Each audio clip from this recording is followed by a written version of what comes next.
Welcome to Buzzed and Baffled, the podcast where the wine is flowing and the stories are strange. Each week, we uncork a bottle, take a sip, and dive into some of the most jaw-dropping, unbelievable true tales you've never heard before. From historical mysteries to bizarre real-life events, we'll have you wondering, is this for real? So, grab your glass, sit back, and join us as we get buzzed and you get baffled. Hey listeners, just a quick note before we dive in. Buzzed and Baffled is a podcast where we enjoy a glass of wine, share wild stories, and sometimes get a little, buzzed. While we strive to share true and accurate tales, we're here for the entertainment as much as the facts. So take everything we say with a grain of salt and a splash of wine. Any opinions shared here are our own and do not reflect those of any other party. Always drink responsibly and remember, the truth can be stranger than fiction.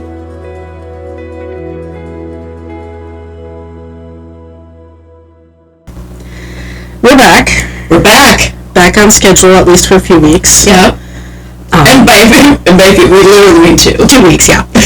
And then we gotta go pet some red pandas.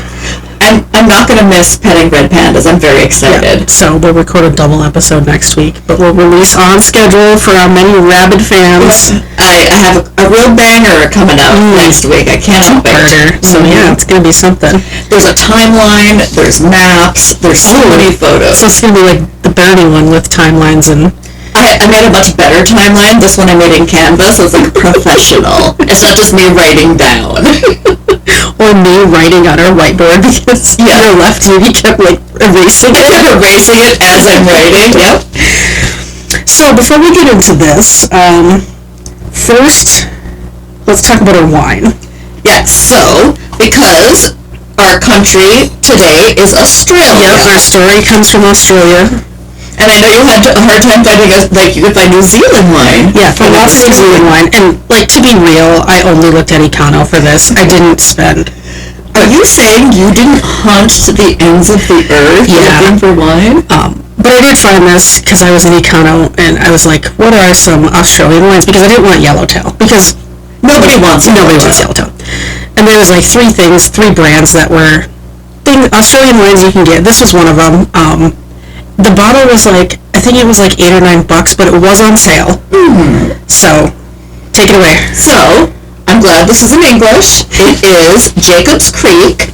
It is a Shiraz Cabernet from Australia, 2022. Apparently this winery has been in existence since 1847. And it says that it is 76% Shiraz and 24% Cabernet. A medium-bodied wine boasting flavors of blackberry and plum with hints of pepper, smooth tannins, and subtle oak. Enjoy with a grilled steak, which we did tonight, pizza, or tomato-based pastas. Yeah. And keeping in theme, not necessarily with Australia, but with the story, we had Beef Wellington for dinner. It was delicious. Whipped up some individual Beef Wellingtons. And they turned out pretty good. We used Leah and Ben, friends of the pod. Mm-hmm. We used their recipe. I overcooked them a little bit for me. I was like hot garbage, Kyla. I almost couldn't stomach it. I know, they were really bad. Yeah, I should have pulled them when I thought, but... Well, we'll show pictures on Instagram, Facebook, and TikTok, so feel free to look on social media. And if people are interested, I will share the recipe. Yeah, it was actually really easy to make. I was a little daunted because it's a lot of steps, but there's nothing hard in it. It's very easy. Yeah. So lots of work, lots of steps, but the steps aren't hard. They're basic kitchen skills. So if we get people interacting with our social media saying they want the recipe, I will then give it to them. So I'm bribing them to interact with our social media. Mm-hmm. And then they'll get the recipe. Mm-hmm. I'm going to jump in. Oh, we gotta taste their wine. Oh, yep. So.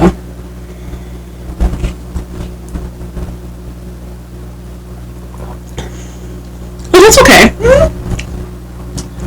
It's not, as jammy as the other it's a little more dry, and that would be the Shiraz in it. Yeah, it's dry in the back of the throat. It doesn't have, the salivation in the front of the mouth. It's not, it says a little blackberry in it, but it's not, ripe berry forward. Yeah. Which would be a Cabernet. So, yeah, it's not bad. It's pretty mild, actually. And like I said, that was one of the few Australian wines I could actually find that wasn't Yellowtail or Chardonnay. Well, we know. I am very glad you chose not to get Chardonnay. All right, diving in. So, time and place, July 29th, 2023. So, a hair over 2 years ago. Okay. And when I wrote this, it was actually, we were planning on releasing this, but then we ended up doing the other guest pod, but this would have been released on the same week. And we're in, hold on, I looked up how to say this on Wikipedia, and I have to remember what it was. Lingatha, Okay. Victoria, Australia, which is in the southeast of Australia. It's about 60 miles southeast of Melbourne. It looks like it's right on the coast. Yep. And Is that New Zealand, that little island right there? no, that's Tasmania. New Zealand is the red one. Oh, okay. It's about 60 miles south. I said that already. 60 miles southwest of Melbourne, southeast of Melbourne, and the population is about 5,800. Oh, so it's a bigger city. Yeah. 5,800 is not big. Oh, I think it's 50,000. No, so it's small. It's like It's smaller than Hancock. Yep. So, okay. On July 29th, 2023, Erin Patterson invited her estranged husband, Simon Patterson. They've been separated since about 2020. Simon's parents, Dawn and Gail Patterson, and then Gail's sister and her husband. Okay. I should have drew a thing up on the board. So she invited, like, the whole family. Yeah, so she has her estranged husband, his parents, and his mother's sister and her husband. Okay. So all the in-laws. yeah, his parents and his aunt and uncle. And the aunt and uncle are named Heather and Ian Wilkinson. She invited him over for lunch. Simon didn't attend, but the others did. Erin and Simon's children went to the movies, and at the luncheon, Erin served Beef Wellington. Have I been poisoned? Which, for those who don't know, it's a beef tenderloin or filet mignon coated in duxelle, which is a mixture of mushrooms, onions, spices, and you cook it down in wine and cream, and it turns into almost a paste. I didn't think to bring out my food processor, so I just hand diced it. Like, I finally diced it. Oh my god. So it was a paste, but I'm sad I didn't get that part on video. yeah. I did chop all those before you came over because I knew it was going to take me a while. And wrapped in prosciutto. Some aren't. We wrapped ours in prosciutto. Some people use foie gras. Foie gras instead of the mushrooms, the pate. And then you cook it inside a pastry casing. Sometimes it contains pate. Erin made individual Wellingtons for her guests, which is exactly what we had. It's a trap. The day after the lunch, all 4 guests were admitted to the local hospital with gastroenteritis. They had the poops. Okay. They had upset tummies. Erin also went to the hospital complaining of stomach pains and diarrhea, but subsequently refused to be admitted. And which one's Erin? Is that Erin is the wife. the host? Yeah, the Okay. host, yeah. Estranged wife. She was so ill that doctors called the police in concern for her well-being, and also to check on the children who supposedly ate the leftover beef from the Wellington. Yeah. So not the whole thing, but just the leftover Just beef. like the tenderloin parts. And the doctors were concerned that they all had food poisoning caused by the beef. Some of those involved state Erin was reluctant to seek treatment for her children, saying they were afraid of the tests, and she herself left against medical advice, refusing to be treated even though she said she had been nauseous and dizzy for 2 days after the lunch. Not suspicious at all. No. She did, however, complain of an excruciating headache and didn't have a problem taking the Zofran and fentanyl they offered her. Weird. The test she did take before she left came back as normal. I do have an Instagram reel of her leaving against the hospital AMA. Okay, That I will send to you. and I will put that on the website. The internet is a wonderful place, and they did her real dirty. This is a picture of her, and you know someone found this and was like, yeah, we're posting this. It's the worst picture. We'll put all these up on the website. I'm putting this up on the board. Yeah, put it up on the board. And you can put this up too. This is the aunt and uncle. Okay. This is Heather and Ian Wilkinson. Okay, so I gotta write these names down or I'm gonna forget. So we have... And you can just put Erin under Erin. So this is Erin. And this is who? Heather and Ian.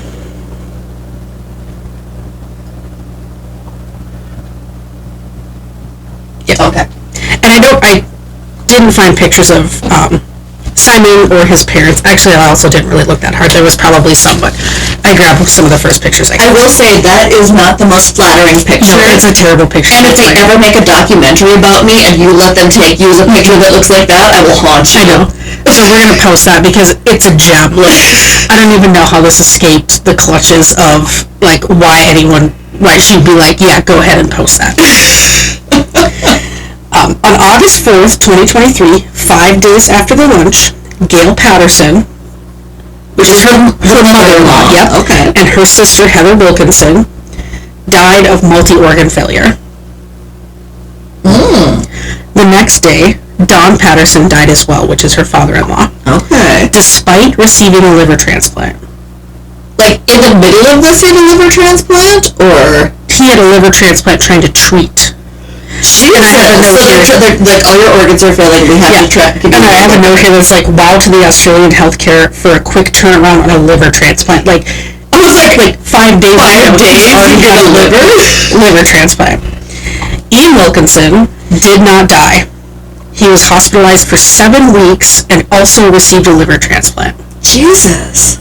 Shortly after the Victoria, which is the state, the police opened an investigation into their deaths. Yeah, it seems odd that all these people, I mean, but look at her, I wouldn't eat a Beef Wellington that she served me. Erin Patterson was arrested on November 2nd, 2023, and charged with 3 counts of murder and 5 counts of attempted murder, 4 of which were against her husband. 1 for the attempted poisoning. But she wasn't there. At the luncheon. Okay. And the other 3 for incidents in November 2021, May 2022, and November 2022, when he became ill after eating meals she had prepared. So there was 3 swings and a miss. And then she decided to bring everybody and just take them all out? Yeah. She was placed into custody until her hearing in May 2024, where she pleaded not guilty to all counts. In her statement to the police, she stated she purchased some dried mushrooms used in the Wellington from an Asian supermarket about 75 miles away, 3 months before the lunch. I have a container of dried mushrooms. I got them. I don't know where I got them from, but now we can try them. The charges of attempted murder of her husband were subsequently dropped, and I did try to see like what the circumstances were, and I couldn't find anything. I'm sure it's harder to find court documents from Australia than it is from the Yeah, and I don't know like how their, and we'll talk about it a little bit later, but how their court system works is not super different from ours, but there are some major differences. The judge informed the jurors that because of the dismissal of those charges, the jury had to, quote, put them out of their mind, end quote, during the trial. But also, that's really hard to do. So you can say, forget about it, and like you can't, in writing, say this influenced my answer, whether you're guilty or not. And here, the jury would have never heard about those. Yeah. Because they would have been inadmissible to start with. Yeah, exactly. So in Australia, it was brought up, and they're like, hey, don't think about this. You can't use this. So. Maybe I don't like their system quite as much. Also, speaking of mushrooms, I was today years old when I realized cremini mushrooms are the same thing as baby Bella mushrooms. Are they? Yeah. So why do we pay so much more for them? I looked all over for cremini mushrooms and I couldn't find any. So I was like, what's a substitute for cremini mushrooms? And Google was like, baby Bellas are cremini mushrooms. So why do they call them 2 different things? I don't know. Is it just so they can charge us more for cremini mushrooms? Cremini? So I was able to easily obtain some cremini mushrooms for McDonald's for $3. Okay. See, I did not know that they were the same. Yeah, same thing. I felt like an idiot. Because I was like, oh, where am I going to get these? Like, I'm going to have to go to the co-op and pay $1 million? Do you feel as dumb as I do because I say cremini because I can't put the inflection in the right syllable? Although Erin initially told police she did not own a food dehydrator, there were Facebook posts showing a dehydrator and dehydrated mushrooms. Social media gets you every time. Police found a discarded food dehydrator in a dumpster 4.5 miles away. She was caught on camera throwing it away. She's not a criminal mastermind. And I don't know, they did some serious canvassing if they were able to, 4.5 miles away, like, are you just going to every single dumpster and asking for footage? Like, how do you even decide where to start? I mean, you just put every dumpster. Yeah. Oh, excuse me, I yawned. So after she was caught, she said she panicked and got rid of the appliance after people started accusing her of the murders. Oh, girl. Yeah. The dehydrator was forensically examined and contained her fingerprints and traces of Amanita phalloides mushrooms, which are also known as death cap mushrooms. Do you have a picture of a death cap mushroom? I do. I have 2 pictures. Okay, the board it goes. Do I need to look in your fridge to see if these are present?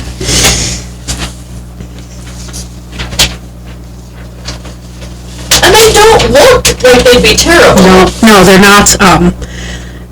When I have a degree in biology, and my Biology 102 class, we spent a lot of time, there was like a mushroom segment, and it was fascinating. I loved that class. I learned so much about mushrooms. Do you know how to find them around? Oh, yeah, I know how to do that, but the different types of poisonous mushrooms we talked a lot about, and Amanita muscaria is the one that you think of that's red on top with the white flecks. Yeah. But these are just white mushrooms. I mean, I see those, or I don't know if it's exactly what looks just like those in the woods behind my house all the time. So watch out, people. Kyla, why were you behind my house earlier today? Wait a minute. Amanita phalloides is the most poisonous of all known mushrooms. Really? Mm-hmm. And as little as 1 ounce of a mushroom contains enough poison to kill an adult. Jesus. So for context, that little bit of duck salad that I made was 8 ounces of mushrooms. So that could kill an entire room full of people. It's also responsible for over 90% of all mushroom-related deaths worldwide each year. So not only is it the most poisonous, it's also responsible for the most deaths. So it's prevalent. And are people eating it on purpose, or are they doing it and know it's poisonous? I think a lot of people don't know it's poisonous. But also, did she know it was poisonous? Because she ate it too. Did she? I mean, I guess she went to the hospital and claimed to be sick, but then refused testing. Okay. The main toxin, alpha-amanitin, causes liver and kidney failure.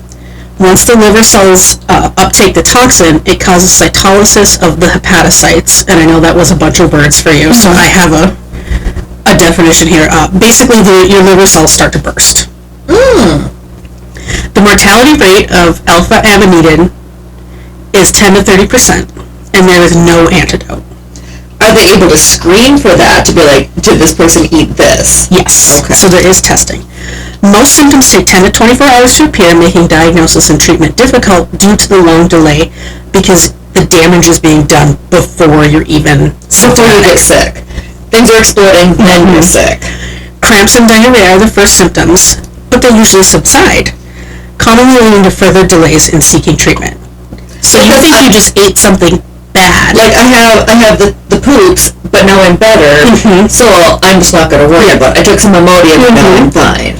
After 4 to 5 days, the toxins cause liver and kidney failure, and death typically occurs about a week after ingestion. Jesus. Those who are poisoned go through kidney failure, followed by liver failure, which causes hepatic encephalopathy. That's swelling of the brain caused by your liver dysfunction. Then you go into a coma. Then you have respiratory failure. Then you die. So your organs shut down. That's one system by system. That is a terrible way to go. Oh, our mushrooms fell down. I'll fix it. Okay. Come on in. Okay, stomach pumping is the most effective treatment, but it has to occur right away. And by the time people realize they're sick and that this is the issue, it's too late. Yeah. So you'd have to be like eating this mushroom and being like, oh shoot, this is the wrong mushroom, I have to go to the hospital right now. Like, I have it in my hand, and now I am. Urine screening can detect the presence of alpha-amanitin, but it's most useful within 48 hours of ingestion. which a lot of people don't know, that they're sick. Don Patterson, the father-in-law, and Ian Wilkinson both had alpha-amanita detected in their urine. So they have somebody dead to rights. Death cap mushrooms are described as having a pleasant taste and are easily confused for edible mushrooms, particularly ones that are common in Asian cuisine. Well, that's sad and disappointing that they also taste good. And just tuck that in there, because we talked about the Asian market before. Yeah. The toxicity is not reduced by cooking, freezing, or drying the mushrooms, so it doesn't matter what form you ingest them, it's still bad. So back to our friend Erin. She did not have any of the Wellington. Well, that's suspicious. She told her guests that she'd been diagnosed with ovarian cancer and was having medical issues and wasn't feeling well enough to eat. But she was well enough to do a 17-step individual Beef Wellington. Yes. Okay. Prosecutors theorized this was also a way to prevent her children from being present at the meal. Well, because she wants to kill her in-laws, not her children. On her way to the hospital, Heather Wilkinson noted twice that Erin ate from a different colored plate than the others. So she did not want to mix things up. Just like David and his fancy coffee this morning, he didn't want to mix up his fancy $1 a more cup with our garbage coffee. And I was going to serve my Wellington on a separate, different colored plate than you and David's, but I knew you wouldn't remember that I did that. Not unless, you pointed it out, I had to do this because I broke all the other dishes. But then I might be like, wait a minute. I know what it's like to fight death with a Sicilian. I want your plate. Her defense claimed it was a tragedy and a terrible accident, and that she did not intend to hurt anyone that day. They did not argue that the death cap mushrooms were responsible for the deaths, but they argued that their inclusion in the Wellington was accidental. Early in the trial, Erin's estranged husband Simon testified to the tumultuous nature of the relationships and their many disputes over property, taxes, and money. I have a question.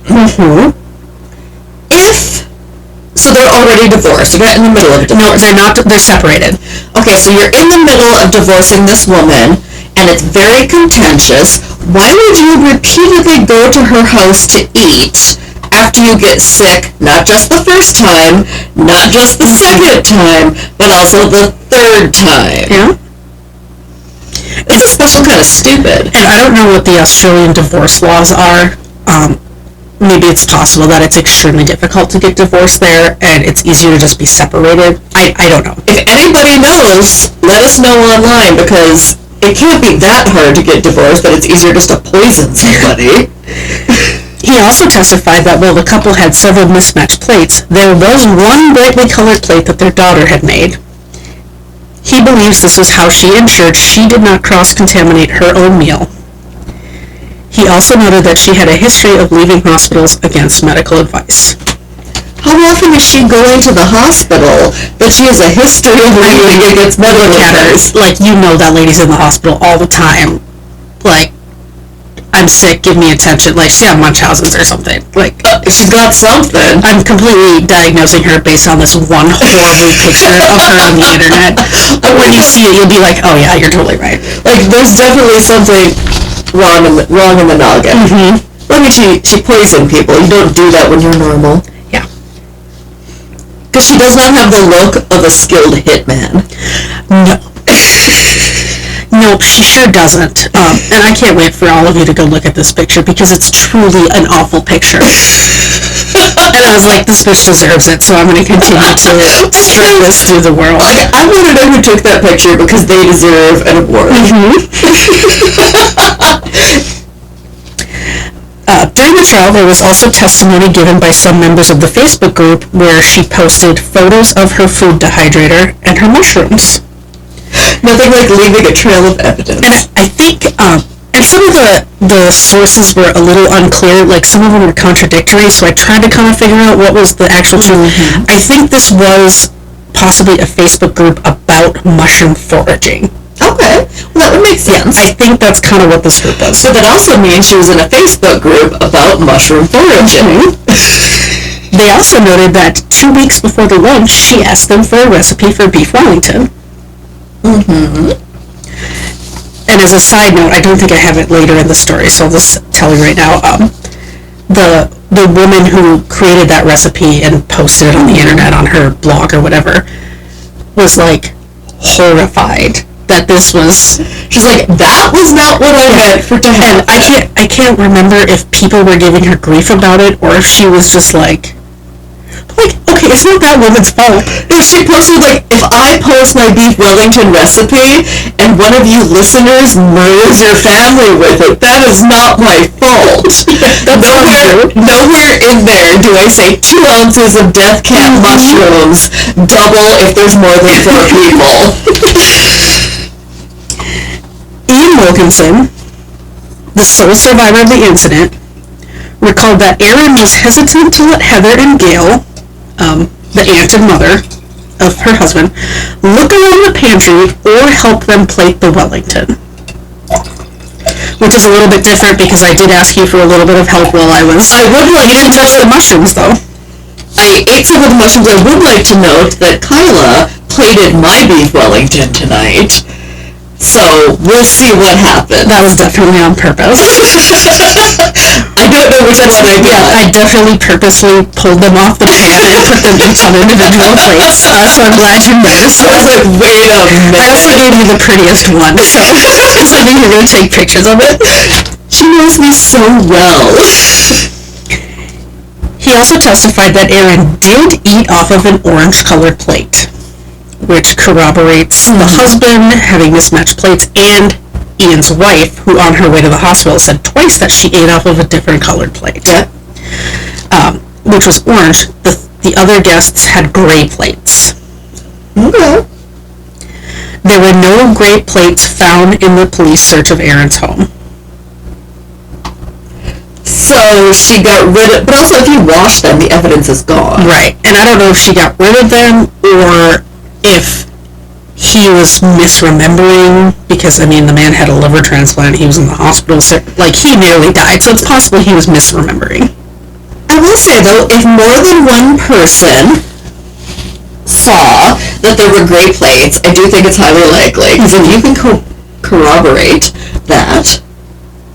But he's the only one who lived, so we don't know, and I don't think his wife said, on the way to the hospital, that she had an orange plate and we had gray plates. She just said she had a different colored plate. Yeah. Her defense argued that Erin mentioned a potential cancer during the conversation, but he said no. She clearly stated she had a life-threatening cancer. I'm going to guess there was no cancer. You would be right. It's like I'm psychic. She basically, I don't think I have this later in the story, so I'll just say, she basically used that, as an excuse to get the kids out of the house, because she didn't want them around when she announced that she had cancer. Mm-hmm. So that was her ploy on why the kids weren't there. Because I don't want to lie to my children that I have cancer and then have to explain why I don't have cancer. So she sent them to the movies. I mean, that is a story I am familiar with, when your parent says they have a cancer and then it finds out weirdly that they do not need a bone marrow transplant, and they do not. Oh, goodness. That's a new one I haven't heard. There's a reason we don't talk to Christopher anymore. Reverse shout out to Chris, which means we're taking all the shout outs back. Yeah. Erin's son testified that on July 30th, the day after the luncheon, she drove him to a flying lesson at an airfield over an hour away and never used the bathroom during the drive, even though she complained about diarrhea shortly before. If I got the shits, it's going everywhere, and I'm stopping at every bathroom I need to. Yeah. Kyla knows, if I have gastrointestinal distress, I cannot hold it in. He also confirmed that the son, his sister, and Erin ate the beef-only portion of the Wellington the day after the lunch. So they didn't have any of the mushrooms. They didn't have any of the mushrooms. There were no traces of the toxin in the tested beef. Mm-hmm. So she separated the beef out, kept a non-poisoned portion, for them after, and then put the poison mushrooms only in the chunked out. So it was probably spread on top of the mushroom stuff, separate, after it was being prepared. Yeah, so she cut it into 8 pieces or whatever. So you guys, I'm going to post a video, like, how you put together a Beef Wellington. So you'll see that you put, like, the mushroom stuff on, and then you put the steak on top. Yep. So you could put the mushrooms in between the mushroom paste, poison mushrooms, steak, wrap it. Yep. And, like I said, she made the individuals. A lot of times a Beef Wellington, like in a restaurant or something, you use the whole tenderloin. Yeah. So it's like a log. Yeah. And then you do slices. Yeah, we did the individuals, which I actually like better because then you get more of your own puff pastry, not just like a circular piece. Well, and the steak just cooks more evenly because when it's that long and it's different, like, thicknesses, it's really hard to control. Her defense also tried to argue that because death cap mushrooms could be mistaken for edible mushrooms, Erin must have unknowingly got a bad batch from the Asian market. So, when they're saying edible mushrooms, do they just mean regular mushrooms? They just mean like chanterelles. Okay, so I'm thinking, like, are they talking about magic mushrooms? No. Are they talking like culinary mushrooms? Because I was going to say, Asian markets sell edible mushrooms? This is something I didn't know. And as we talked about, the death cap mushroom can be mistaken for a mushroom common in Asian cuisine. Yeah. So I think they really leaned into that, and they're like, oh, it must have been the Asian market who had these. Well, go test all the mushrooms in the Asian market and see, because I'm sure there's some from that lot that's still there. Mycologists, and those of you who don't know, mycologists are people who study fungus. Oh, I did not know there was a whole series of that. Okay. They testified that it was extremely unlikely that mushrooms purchased commercially contain any death cap mushrooms. Because they're not foraging these in the woods, they're growing them in controlled environments. Nicole, remember what I said? If you had a thought about what might be coming next, just keep it to yourself. One of these days, I'll remember. I'm just going to continue reading my sentence where I left off. Because the mushrooms only grow in the wild and cannot be commercially cultivated. Huzzah! I was right. And bad news for Erin. She looked up photos of death cap mushrooms 2 months prior to the poisoning. So this bitch wasn't even smart enough to, like, use a secret browser that is not tracked, or to log in under someone else's name in a public library to do this. And her phone pinged in areas known to have these mushrooms as far back as 18 months prior to the luncheon. Girl, you are not... So she'd been dehydrating these mushrooms for quite some time. She testified that she often foraged for mushrooms in those areas. Yeah, she did. You did. Her phone was factory reset 4 times in 2023. Once before the lunch, and 3 times in the days and weeks after. Someone was nervous. That's a real bad look. She's not good at this. Her phone contained 13 photos of mushrooms in a container, a food dehydrator, and mushrooms on a scale. Were they death cap mushrooms? Well, I mean, we can't be sure because they can be mistaken for other mushrooms, but the answer is pretty much yes. She is not a criminal mastermind.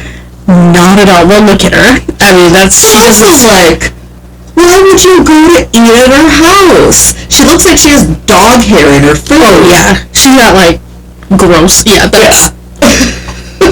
I mean, this woman deserves it, so I don't feel bad ragging on her in this horrible, horrible photo from the internet. Like, God bless you, internet. You really did a good one with this. Oh, I can't wait to look up some of this and put it on the internet to make it bigger. Oh, yeah. Erin herself testified during the trial. And I did look this up. It's always a good idea to testify at your own trial where you can be cross-examined. Nothing ever goes wrong. And I was actually curious about that because, we have the Fifth Amendment, but what does Australia have, if anything?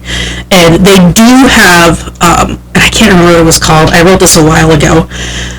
There is something that it's kind of similar to our Fifth Amendment, but there are certain cases in which the government can compel you to testify. Well, they can compel you, but they can't prove that you're telling the truth. During her testimony, she discussed her marriage and how she had low self-esteem. I would too. I would too. Yeah. She also explained that she told the guests at the lunch that she had cancer. Because this is what her excuse for why she told them she had cancer. She was planning on undergoing gastric bypass surgery, but was embarrassed about it and wanted to lay the grounds for why she'd be losing weight. Well, yeah, talking about having cancer is obviously much better than just saying I'm having gastric bypass. Being a crazy liar is obviously a much better look. And at this point, she's backpedaling because we all know she kicked her kids out of the house to have this deep discussion about how she has cancer, and now that she got caught, she's like, oh no, I told them I had cancer because I was going to get bypass surgery. She did not deny that there were death cap mushrooms in the Wellington she cooked. She is not good at, any of this. Much like her defense, she tried to attribute it to a mix-up in her pantry. Her attorneys decided that the best approach was to admit that, yes, I foraged death cap mushrooms, kept them in my pantry, but I accidentally mixed them up with the other mushrooms. I didn't intentionally poison all of my That's exactly what they tried to say. She claimed that in addition to the mushrooms she purchased from the Asian grocery store, she also bought and I'm doing air quotes here, a wrist mix of mushrooms from a store in Melbourne. I hope that she didn't pay these attorneys.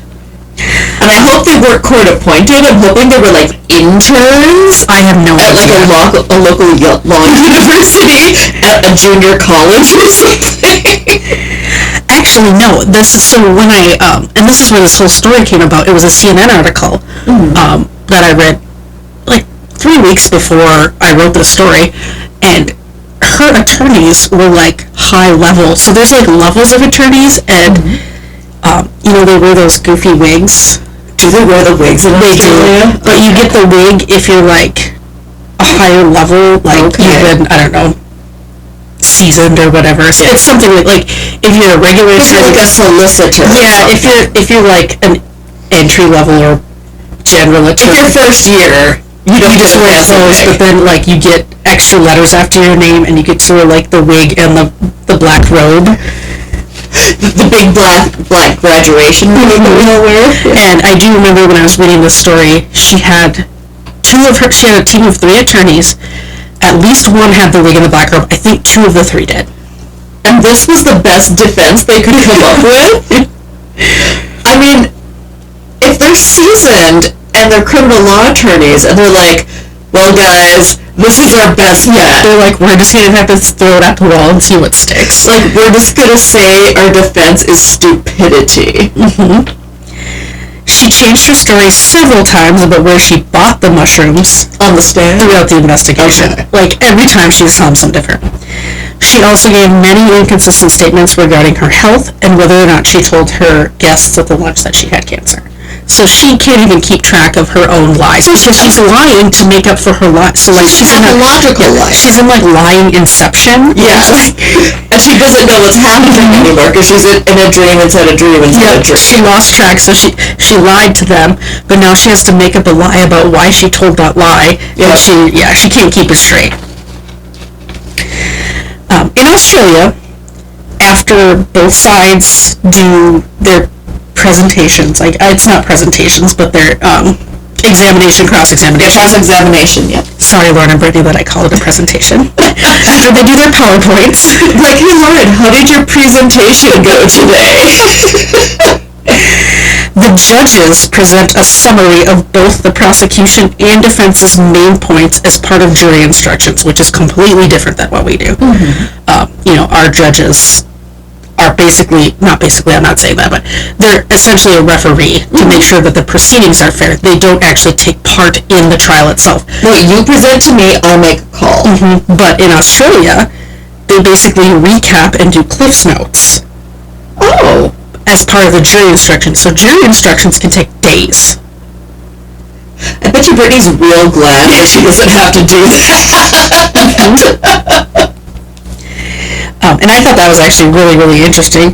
And, like, I would be concerned, though, like, there could be bias in what the judge does for his Cliff Notes, or I guess or her, but whatever the judge says, it's based on their perception of what it was, so then you introduce a second level of bias. Yeah, and you have to pay so close of attention because you're basically being tested on it after as the judge. Yeah. Like, you know, because if you're wrong, is that grounds for an appeal if you misquote something? Nicole? I'm sorry. I'm sorry. No, I just, yes, hold that thought. I'm just going to have a sign that's like, hold that thought. After we need one of these noises for that. Oh yeah, that's what I just need it. It's just me. No, that's not it. We'll find a different noise. Not the heartbeat. What are the other ones? Oh, okay, we can use that one. So every time I say something out of turn, we're just like... We're just like a buzzer like your mom has. Yeah, we can program these to make it an air horn. So after 9 weeks of trial, on June 30th, 2025, so this happened like immediately right before I wrote it, the jury entered their deliberations. Okay. They deliberated for about a week. So this has been a long time, so this is 2023 to 2025. But she was in jail until May 2024 when they started the proceedings. And then she was on bond? Yeah, her trial is 9 weeks long. On July 7th, 2025, the jury found Erin Patterson guilty on all counts. Obviously. Her sentencing is expected to be sometime in August, which we just entered, and I have a Google alert on my phone because I'm waiting for it. She got a Google alert last night, and she was like super excited, thinking that maybe it was going to be that. I didn't know that's what she was waiting for. The maximum sentence is life in prison. The minimum is 30 years. You know, I don't have a Google alert on Bernie. I should put a Google alert on Bernie so when we find out what happened in his trial, I can do an update. I also have a Google alert set for Rocket from the pickleball story, too, if anything else happens with that. Oh, and I keep getting ones for Erin Patterson, but it's usually like a recap of the story. Yeah. She is currently 50 years old. So she's only 50. Yeah, she's only 50. Oh my. So she will be in jail until she is at least 80 years old. I'm gonna guess she's not gonna live that long. No, she doesn't have the picture of health. No. Especially if that cancer gets her. Her cancer.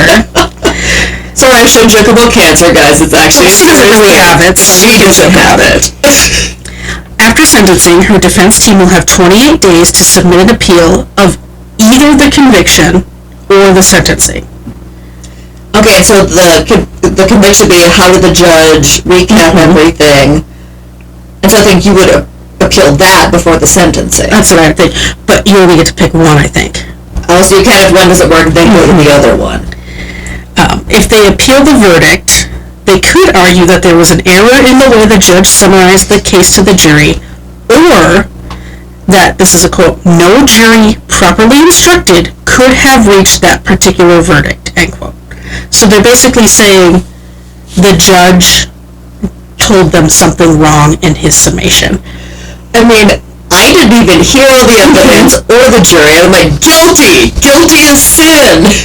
And on Wikipedia, there's like, this article's super long. There's separated into every week of the trial, and it's a huge paragraph. And a lot of it's like, they keep calling the same people like later and again, which is kind of unusual. Huh. Australian courts do not automatically have a right to appeal. Oh, that's interesting. Because I think in American courts, you always have the right to appeal. And even before they lay that final gavel, the defense attorney's like, we're appealing. A panel of judges first has to review and determine if there's even grounds to appeal before it can be addressed by the court. Which is something very different. Third layer of bias that could be there. Okay. And we see, like here, like the Supreme Court right now has a lot of bias, and it's impacting them. Yeah, but I did think that was really interesting. That it's like, you can appeal, but we're not going to waste time in court if your appeal has no merit. Yeah. The media coverage of the trial was unprecedented for the small area. Local hotels were completely booked up, and 3 days before the verdict, ABC, the TV station, confirmed they were already working on a true crime drama series about the case. Okay, I cannot wait to watch that. I can't wait. Who do you think they're gonna cast as Erin? I don't know many famous Australian actresses other than like Nicole Kidman and Margot Robbie, and neither of them. There is a famous comedian, the one who does the spoofs and the models do the sexy TikToks and Instagram posts. She does it with random old underwear and things. Oh yeah, and there's that one, I don't know if it's the same one, her name's Hannah something. She's an Australian comedian. She's really good, but you would want to be her.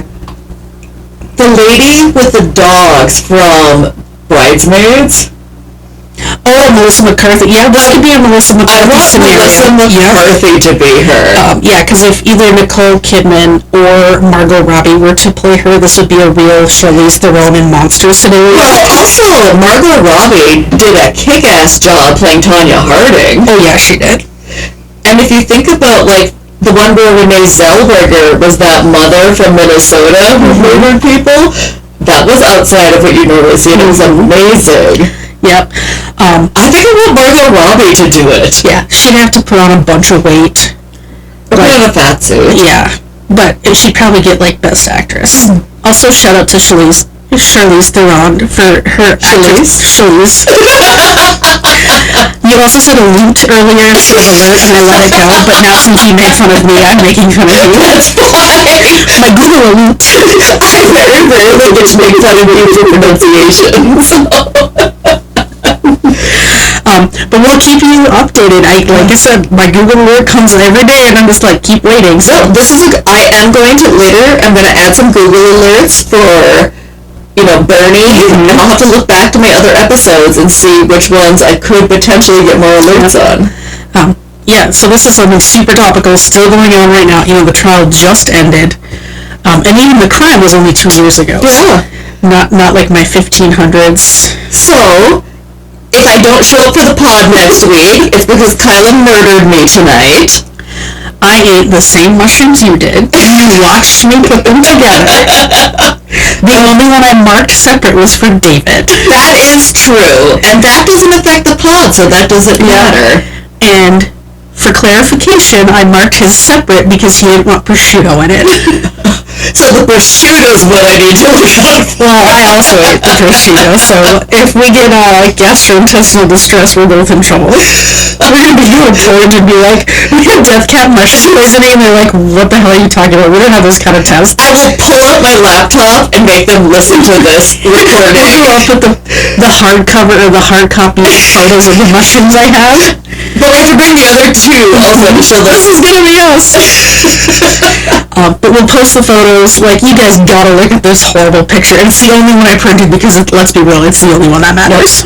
So I will post this on buzzedandbaffled.net. There will be a video kind of highlighting some of these things.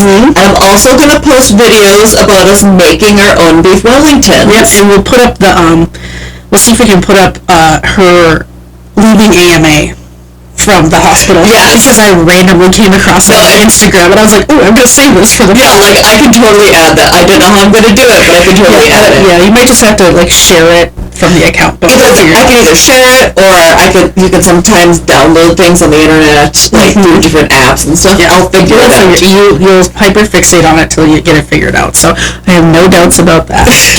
But that's that. So, next week, we will again be live, and it's going to be a two-parter next week. And we are doing murder in the 80s in Florida. And by live, we mean recording the same week that we bring the pot out. We're not live streaming. Yeah, we're not live streaming. We're not that good yet. Not yet. No. I don't trust us. That's a whole other level of technology skills that we do not have at this point. So, that was my first so. No, that's like your 30th so, but I'll let you think it was your first. Okay, have a good day, guys, and we will see you next week.